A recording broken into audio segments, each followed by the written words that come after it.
Goeiedag, welkom by die E-nuus in kort.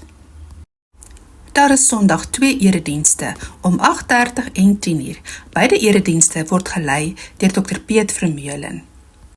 Die doop word tydens die 8:30 erediens aan 'n verbondsskenkie bedien.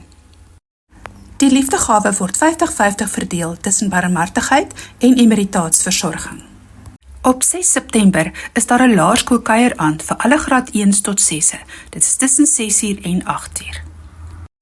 Daar is Sondag geen jeugkleingroepe nie. Die kleingroepleiers kom wel byeen om 9:30.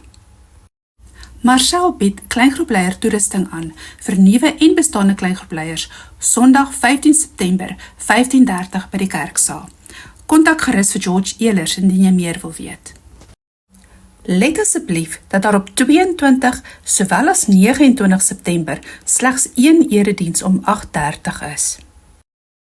Die kwartkrant is via die gemeente se webblad beskikbaar. Jy kan dit ook direk op 'n webblaaier besigtig deur die skakel in die E-nuus te volg.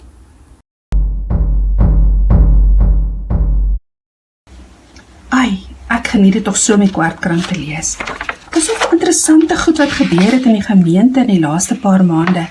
Sjoe, ek kyk net hierdie oulike ding, ouers met tieners, wat kuier saam met Marcel in Oktober, beslis iets om voor te bespreek. En die kleuterkerk en attestasie, my wêreld tot oor die matriekviering en die finansies. Ai, dis dan maar lekker om al hierdie goedjies te sien. Klompie advertensies. Liefie, die gemeente bied Joshua na die reën aan. Vrydag 25 Oktober 18:30. En ons kan kaartjies koop. Die kaartjies is elke Sondag in die kerk beskikbaar, in die saal.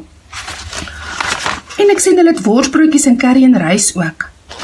Ek is seker, hulle gaan 'n paar skenkings nodig hê. Miskien kan 'n mens broodjies of wors of rys of maalvleis skenk. En ek is seker, 'n mens kan 'n kontantskenking ook maak. As almal iets bydra, is dit sommer maklik en lekker. Ek gaan nou vir Helena by die kerkkantoor skakel.